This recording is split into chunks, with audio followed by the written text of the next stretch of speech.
Okay, next we are going to rob a bank. Rather, we're actually going to infiltrate a bank and rob it of all of its inhabitants. In this case being aliens. But yeah, this is a bank unlike anything you've ever seen before. And that'll become quite apparent as we get through the level.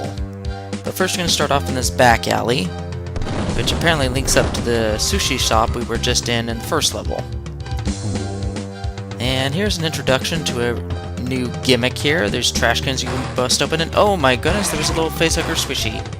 Yep, it's kind of like an RPG monster in a box. You don't know what you're going to get when you kick open those trash cans. You can get a nice little item, or you can get a little alien to the face. Your choice. Or actually the game's choice, but whatever.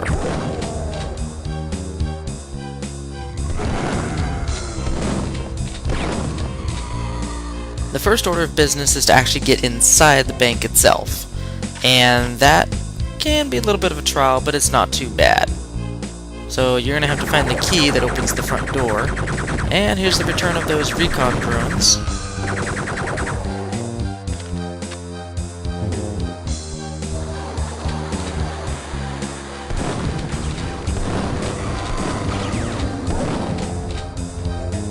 So, I don't know about you, but unless this is like some big metropolitan area, the entrance to this bank is way too big.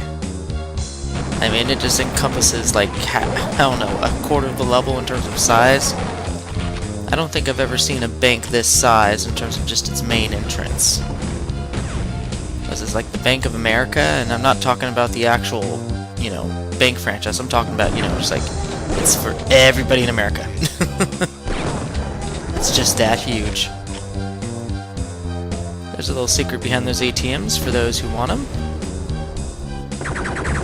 And oh yes, commanders will be highly prevalent in the coming stages in Episode 3. Groovy.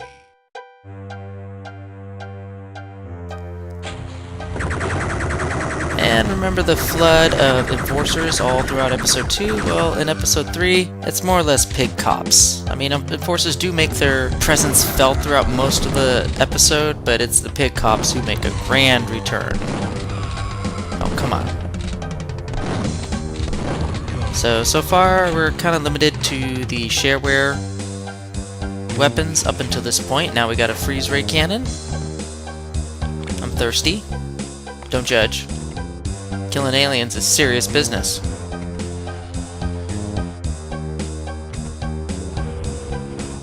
With the shrink ray, correction, the freeze ray is actually very useful against these enemies here. Yeah, I was hoping you would just die right there on the spot, but that's not going to happen.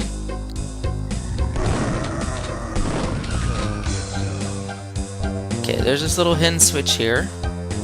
Can grab this, and there's a Devastator that opens too, but I am not exactly sure if that's a secret.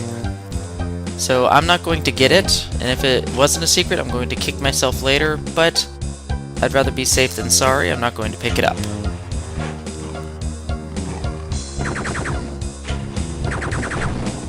And when is he going to drop? And there he's going to drop.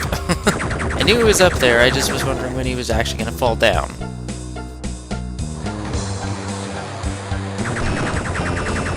I am hurting like crazy. My goodness, these hit scan weapons are really damaging. Oh, hello.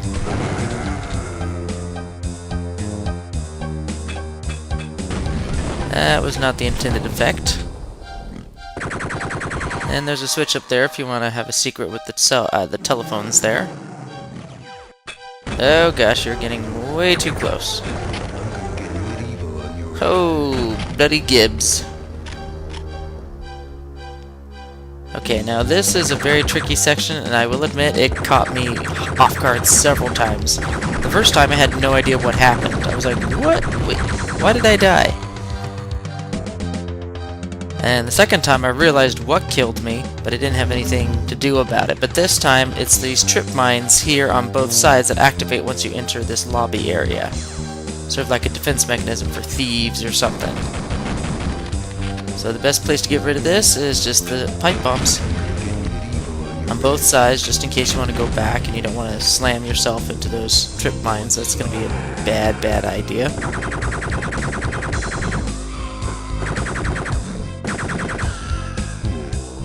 And again, you have to look behind the desk for another switch.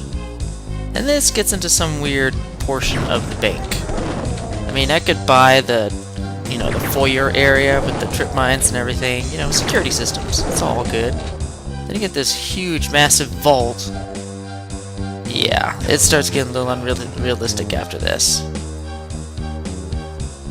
Again, check behind the desk. There's this little switch puzzle on the right there, but just ignore it completely and hit those 3 switches. It just bypasses it altogether. It makes me wonder why they even bothered in the first place. Then you have these crazy gears, which make absolutely no sense why they'd be here, and what purpose they would serve as in a bank. Okay, you gotta dash through here. Whew, there we go. But I'm not the designer, so I don't know what they were thinking with those huge gears. Maybe they just thought it was cool or something, but in practicality, I don't know why a bank would have something like that.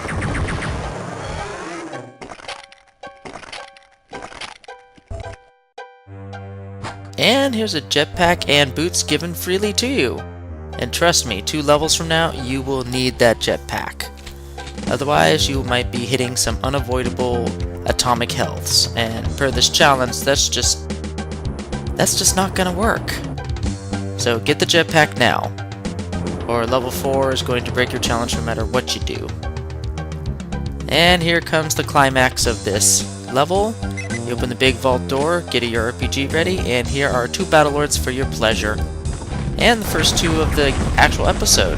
Oh gosh, that was terrible. Whew. Glad you died right there. And this is the weirdest vault I've ever seen. It's nothing but bones and skulls and flashing weird lights. What the heck went on in this room? My goodness. It's like a rave went down and no one invited me. What's up with that nonsense?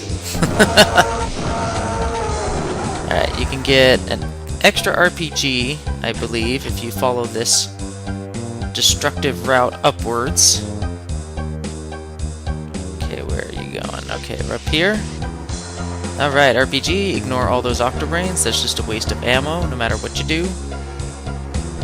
And that's it! That's the end of Bankroll. Let's save it and go to one of my least favorite levels of this episode. Not looking forward to Waterworld. But doing so good so far in episode 3. I'm happy.